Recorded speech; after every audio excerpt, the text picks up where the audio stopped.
యేసుక్రీస్తు ప్రభు రాకడ గురించి, యుగ సమాప్తి గురించి కొంతమంది ఈ మధ్యన సోషల్ మీడియాలో కొంత తప్పుగా బోధిస్తున్నట్టు నేను చూశాను. కాబట్టి ఈ వీడియో చేద్దామని చెప్పేసి అనుకున్నాను. దీంట్లో అసలు క్రైస్తవులు ఏం నమ్ముతారు, అదే వాక్యం బైబిల్ గ్రంథం ఏం చెప్తుంది, ఎలాగ తప్పుడు బోధనలు మనం కనిపెట్టచ్చు, దాని నుంచి మనం ఎలాగ మనం కాపాడుకోవచ్చుకున్నది ఈ వీడియో ఉపయోగపడుతుందని చెప్పేసి నేను అనుకుంటున్నాను. దయచేసి లాస్ట్లో చూడండి. మీకు ఏమైనా క్వశ్చన్స్ ఉంటే కింద కమెంట్ బాక్స్లో మీరు తెలియజేయచ్చు. సో మొట్టమొదటిగా యేసుక్రీస్తు వారి యొక్క మళ్ళీ రెండవ రాకడ గురించి కానీ, లేదంటే యుగ సమాప్తి గురించి కానీ మనం తెలుసుకోవాలనుకుంటే మత్తయి సువార్త 24వ అధ్యాయం చాలా బాగా ఉపయోగపడుతుంది. మత్తయి సువార్త 24వ అధ్యాయం ఒకటి, లూకా సువార్త 21వ అధ్యాయం ఒకటి చాలా బాగా ఉపయోగపడతాయి. ఎందుకంటే దాంట్లో యేసుక్రీస్తు ప్రభు వారే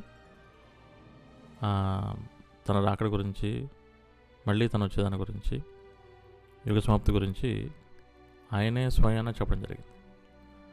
అంతేకాదు ఇంకా అపోస్తలుడైన పౌలు భక్తుడు కూడా మొదటి తెస్సలోనికీయులకు రాసిన పత్రిక 4వ అధ్యాయం 13వ వచనం నుంచి 18వ వచనం వరకు కూడా చెప్పడం జరిగింది. ఇంకా దానియేలు గ్రంథంలో కూడా దానియేలు చూసిన ప్రాఫెసెస్ ఉంటాయి. 12వ అధ్యాయంలో మొదటి 5 వచనాలు, అదేవిధంగా మొదటి కొరింథీ పత్రిక 15వ అధ్యాయంలో 51 నుంచి 54 వచనాలు మనకు ఉపయోగపడతాయి. అదేవిధంగా 2వ కొరింథీ పత్రిక 5వ అధ్యాయం 10వ వచనంలో, హెబ్రీయులకు రాసిన పత్రిక 9వ అధ్యాయం 27, 28 వచనాలు, ఇవన్నీ కూడా నేను కింద డిస్క్రిప్షన్లో ఇస్తాను. అదేవిధంగా స్క్రీన్ మీద కూడా డిస్ప్లే చేస్తాను. బట్ ఈ వచనాలన్నీ కూడా మనకి దేవుని యొక్క రాకడ గురించి, యుగ సమాప్తి గురించి చాలా స్పష్టంగా మనకి తెలియజేయడం జరిగింది. అయితే మనం ఆ రెఫరెన్సెస్ అన్నీ కూడా వాళ్ళని చూడకముందు అసలు క్రైస్తవులు ఏం నమ్ముతారు, క్రిస్టియన్ డాక్ట్రిన్ సిద్ధాంతం ఏంటి అని చూసుకుంటే ఓవరాల్గా క్రైస్తవులు నమ్మేది ఏంటంటే ఆది అందు దేవుడు భూమి ఆకాశం సృష్టించాడు. అయితే ఆ భూమి ఆకాశం సృష్టించినప్పుడు దేవుడు నిర్జీవమైన కానీ, అదేవిధంగా జీవమైన లైక్ బర్డ్స్ కానీ, యానిమల్స్, అదేవిధంగా హ్యూమన్ బీయింగ్స్, మనుషులను కూడా ఆయన చేసినట్టు నమ్ముతారు. అంతేకాదు ఆది అందు దేవుడు మనుషులను చేసినప్పుడు మనుషులు పరిశుద్ధంగా ఉండేవారు, మనుషులు దేవునితో సహవాసం కలిగి ఉండేవారు.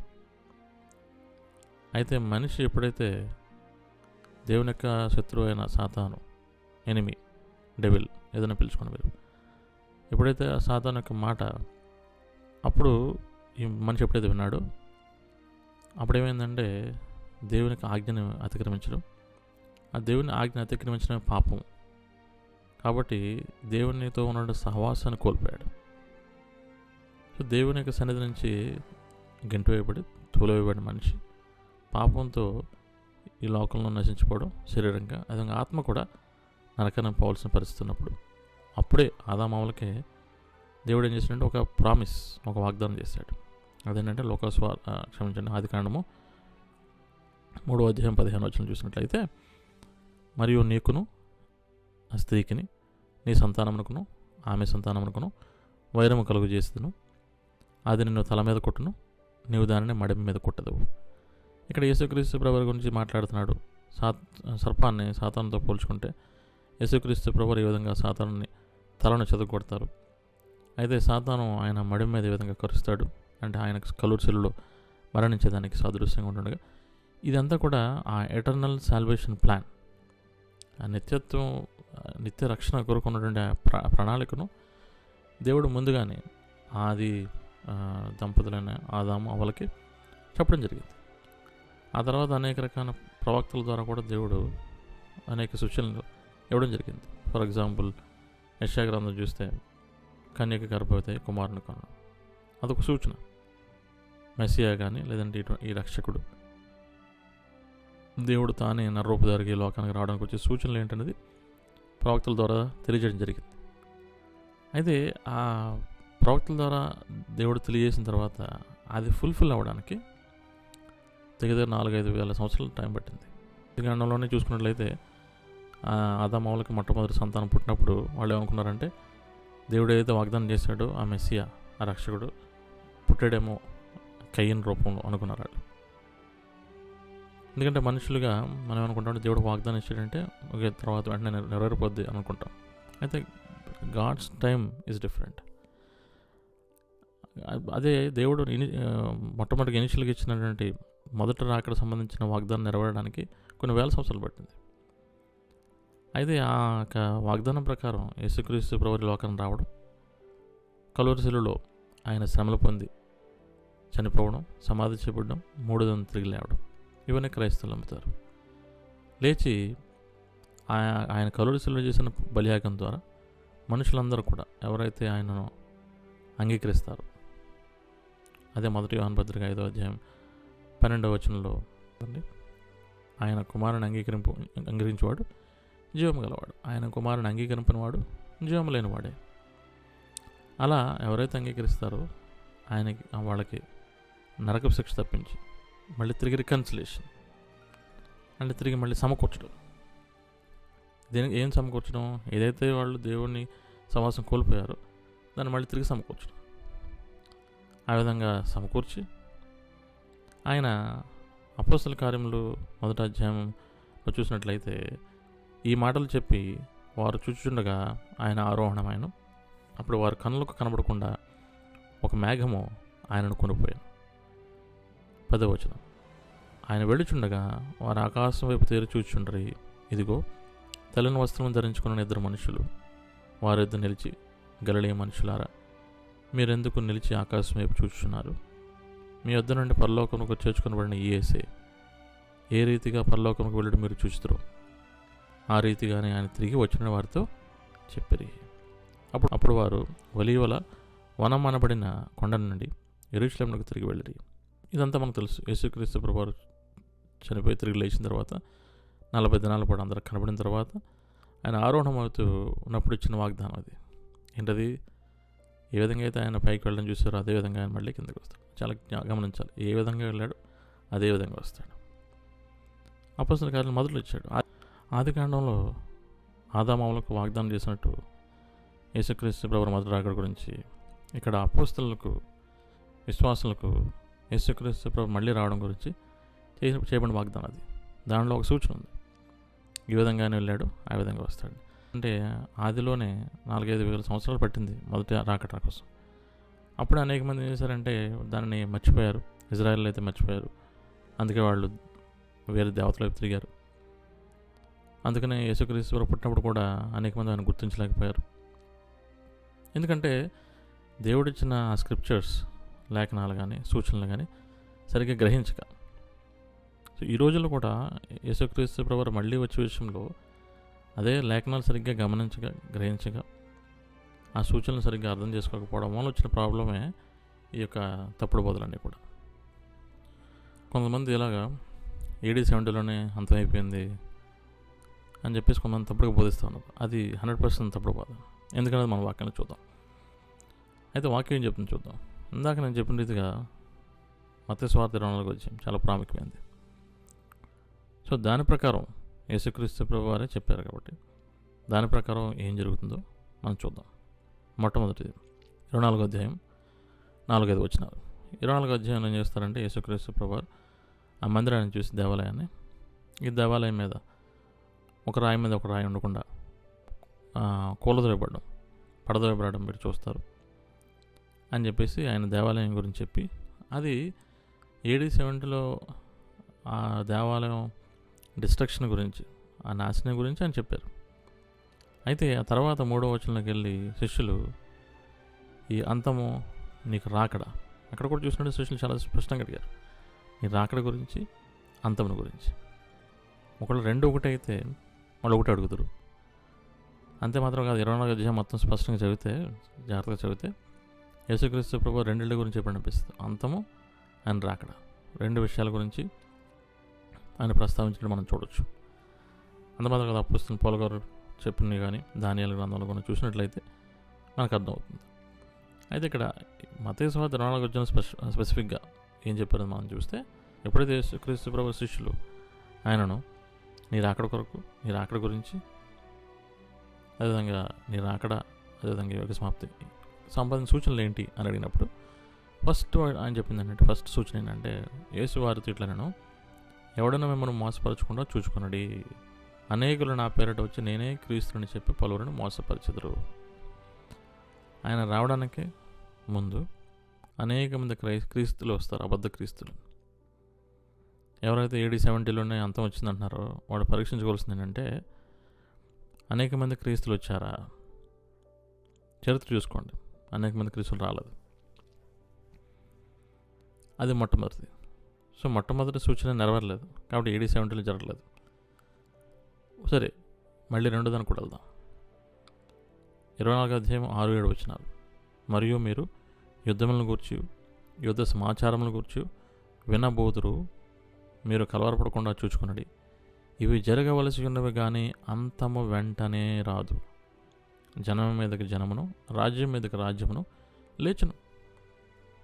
నిజంగా మీరు అన్నట్టు AD 70లో ఉన్నాయంటే, AD 70లో యుద్ధం అనుకుంటే మీరు, సో వాక్యం స్పష్టంగా చెప్తుంది అంతం వెంటనే రాదు మళ్ళీ.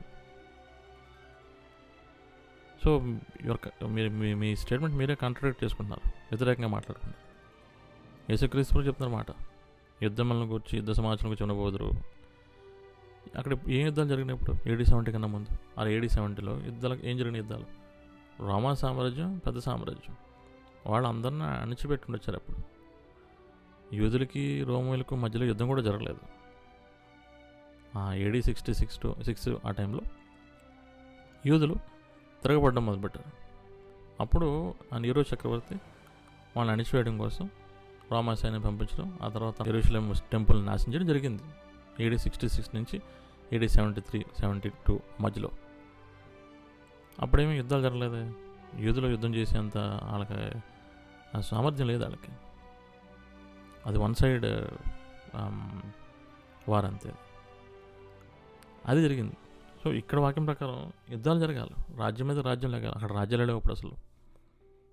రాజ్యం మీద రాజ్యం అంటే ఇప్పుడు మనం చూస్తున్నట్టు రష్యా యుక్రెయిన్ యుద్ధం జరుగుతుంది, ఇజ్రాయెల్ హమాస్, అలాగే Israel Palestine, Israel Syria, Iran, ఇలాంటి యుద్ధాలు జరుగుతుంది సార్. అటువంటి యుద్ధాలు రాజ్యం మీద రాజ్యం ఇంకా లేవాలి.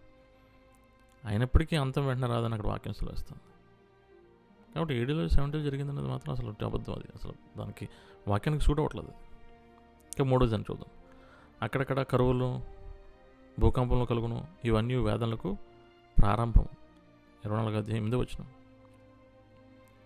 వేదనలకు ప్రారంభం అంటే ఇక్కడ అన్నీ చూస్తున్నట్లయితే ఇవన్నీ ఎందుకనే మనం చాలా జాగ్రత్తగా ఆలోచిస్తే వేదనలనే వస్తాయి, అంతం అనేది వస్తుంది. ఇంకా ముందుకెళ్ళి చూస్తే మనుష్య కుమారుడు మధ్యాకాశంలో కనబడడం జరుగుతుంది. ఇవన్నీ కూడా జరుగుతాయి.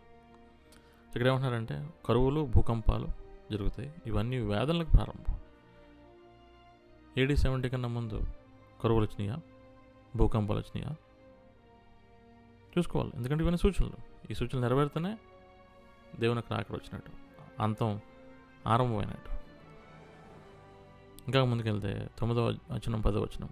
అప్పుడు జనులు మిమ్మల్ని శ్రమల పాలు చేసి చంపెదరు, మీరు నా నామం నిమిత్తము సకల జనుల చేత, ఇంగ్లీష్లో ఆల్ నేషన్స్ అని ఉంటుంది, ద్వేషింపబడుదురు. అనేకులు అభ్యంతరపడి ఒకరినొకడు అప్పగించి ఒకరినొకడు ద్వేషించరు.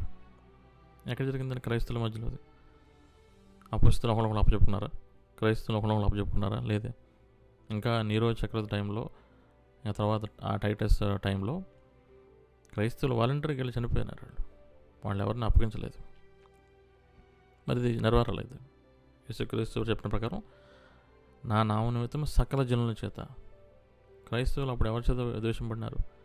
ఓన్లీ రోమిల చేత ద్వేషింపడినారు, అది కూడా కొంతమంది చేత.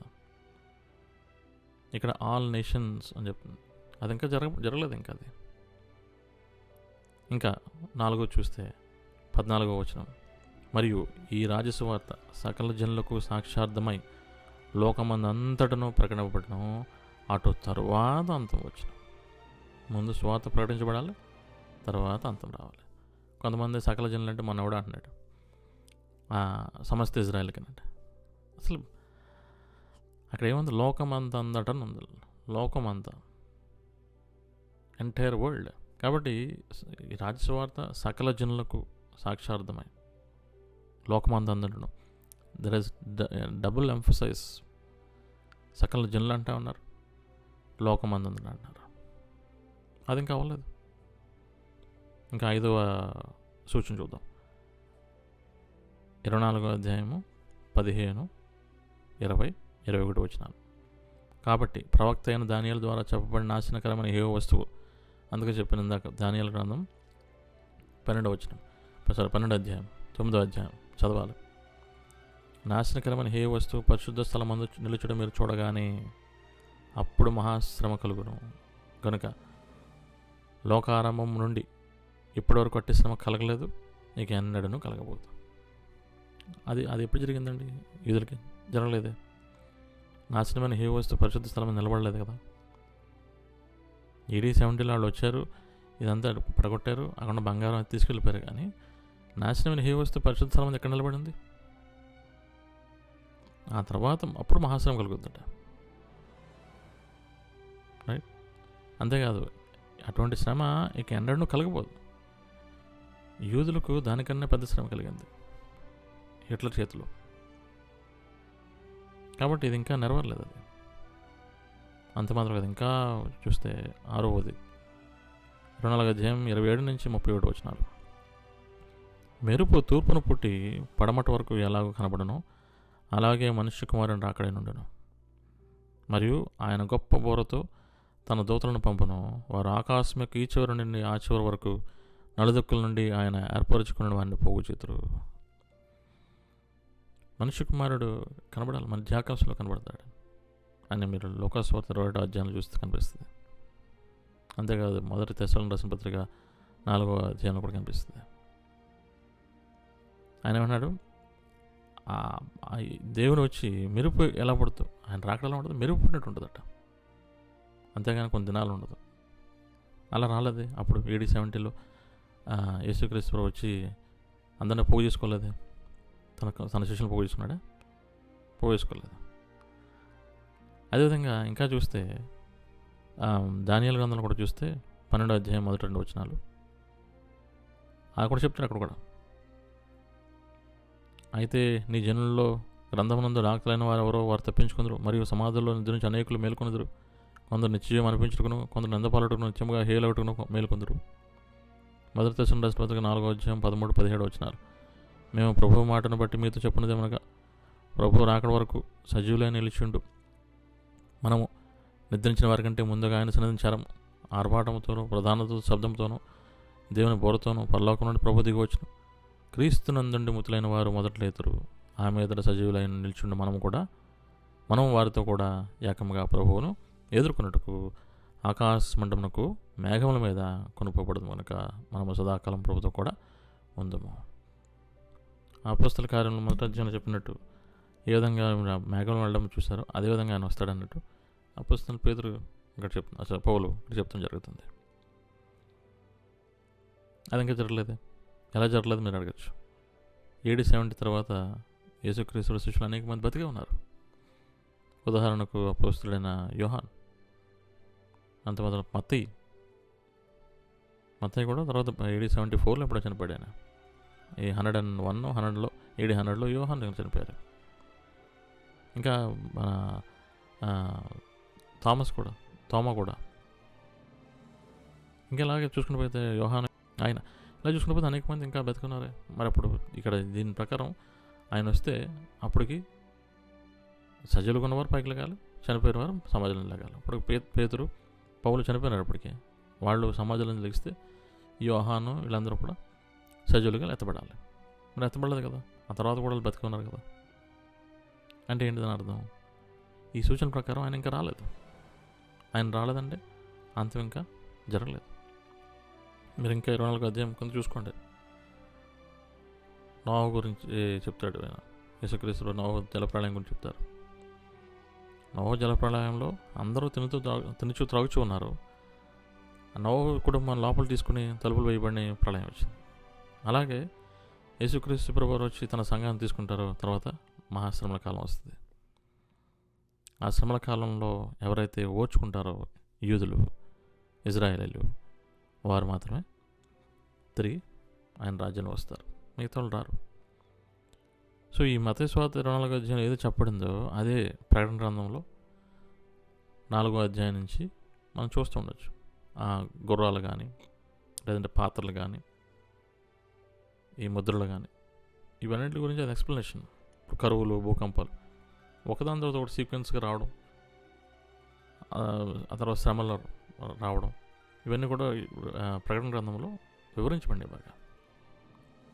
కాబట్టి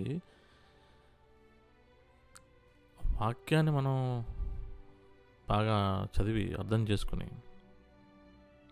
దాన్ని బట్టి మనం యేసుక్రీస్తు ప్రభు అంజూరపు చెట్టు గురించి ఒక ఉపమానం చెప్తారు. అక్కడ సమయాలను చూడాలి, యేసు ప్రభు దగ్గరలో తెలుసుకోవాలి తప్ప ఎవరో ఏదో ఒక తప్పుడు బాధ్యత వస్తే ఒక 4 మాటలు చెప్తే అవును ఇది కరెక్టే అనుకుని అదో గుడిగా నమ్మకూడదు. అదే పాత రోజులు కూడా జరిగింది. యేసు ప్రభు వారు వచ్చినప్పుడు కూడా జరిగింది. అదే చాలామంది స్క్రిప్చర్స్ తెలియక, వారు లేఖనాలు తెలియక వాళ్ళు వీళ్ళు చెప్పిన దాన్ని బట్టి యేసుక్రీస్తులోని సిలువేయండి అన్నారు. వాళ్ళకి ఏం తెలియదు. ఇప్పుడు కూడా అనేక మంది అదే చేస్తున్నారు. అది కూడా ఒక వన్ ఆఫ్ ది సైన్స్. అంటే యేసుక్రీస్తు రావడానికి ఒక సైన్ ఏంటంటే ఇలాగ అనేక మంది అబద్ధ ప్రవక్తలు, అబద్ధ బోధకులు రావాలి, అబద్ధ బోధలు వస్తాయి. సాధ్యమైనంతే ఏర్పరచబడిన వారిని సైతము మోసగిస్తారని రాసింది లోకాసువార్త 21వ అధ్యాయంలో, మత్తయి 24లో కూడా. ఇక అంతేకాదు, ఆఖరి దినాల్లో అక్రమం విస్తరిస్తట, అనేకుల మంది ప్రేమ చల్లారిపోతుందట. మనం ఈ రోజుల్లో చూడొచ్చు, కానీ AD 70లో అది లేదు. అనేక మంది ప్రేమ చల్లర్లేదు AD 70లో.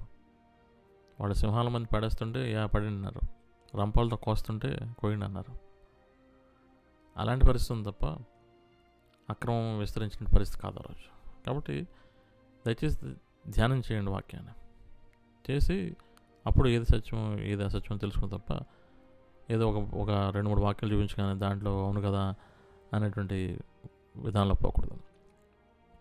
తప్పుడు బాతుకున్నటువంటి ప్రప్రథమైన లక్షణం ఏంటంటే పార్ట్ ఆఫ్ ది వాక్యం తీసుకుంటారు, ఫుల్ వాక్యం చెప్పారు. ఇప్పుడు 24వ అధ్యాయం ఉంది, 24వ అధ్యాయం మొత్తం చూపించరు, ఒక ముక్క చూపిస్తారు. మొన్న ఒక అతను అలాగే చెప్తున్నాడు, ఈ తరం గతింపదు అంటే. తరం అంటే ఆయనకు తెలియదు అసలు.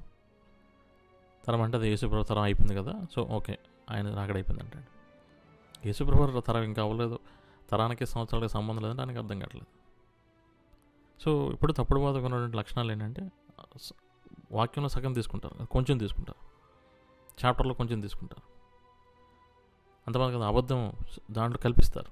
ఇప్పుడు కొంతమంది పోస్టులు చూస్తే అబద్ధ బోధకుల పోస్టులు వాళ్ళు సొంత కవిత్వాలు పెడుతుంటారు, వాక్యం గురించి చెప్పరు, సొంత కవిత్వాలు పెడుతుంటారు. సో ఇవన్నీ కూడా అబద్ధ బోధకులకు, సాతాను బోధలకు ఉన్నటువంటి లక్షణాలు. దయచేసి అటువంటిలో పడకండి. మీ అంతా మీరు వాక్యం ధ్యానం చేసుకోండి. ఎవరైతే వాక్యం బాగా చెప్తారో వాళ్ళ దగ్గరికి వెళ్ళి అడగండి, ఎవరిని పడితే మళ్ళీ అడగద్దు. ఎందుకంటే వాక్యంలో చెప్పినట్టు అనేక మంది అబద్ధ బోధకులు ఉన్నారు, అనేక మంది నేనే క్రీస్తులు అని చెప్పి వచ్చుకుని ఉన్నారు. కాబట్టి మోసపోతారు. వాక్యం చెప్తుంది స్పష్టంగా, ఎవరైతే అంతవరకు వచ్చుకుంటారో, ఎవరైతే తమ కలిగిన దాన్ని గట్టిగా పట్టుకుంటారో అంతవరకు వాళ్ళు మాత్రం రక్షింపడతారని. దయచేసి ఆ విధంగా చేస్తారని ఈ వీడియో కొంతమందికి ఉపయోగపడుతుందని ఆశిస్తున్నాను. ఎందుకంటే ఈ రోజుల్లో అనేక రకాల బోధలు, అనేక రకాల స్టేట్మెంట్స్ ఎస్పెషల్లీ సోషల్ మీడియాలో వస్తున్నప్పుడు కొంతమంది కన్ఫ్యూజ్ అవుతారు, కొంతమంది మనసులో అనుమానాలు కూడా రేకెత్తుంటాయి. అలాంటివి రేకెత్తకుండా మీ విశ్వాసంలో మీరు ఇంకా స్ట్రాంగ్ ఉంటారని, అనేక మందిని విశ్వాసంలో స్ట్రెంగ్తన్ చేస్తారని కూడా నేను ఆశిస్తున్నాను. ఈ వీడియో కూడా కొంచెం దానికోసం సహాయపడుతుంది నేను ఆశిస్తూ ఈ వీడియో ముగిస్తాను. Thank you.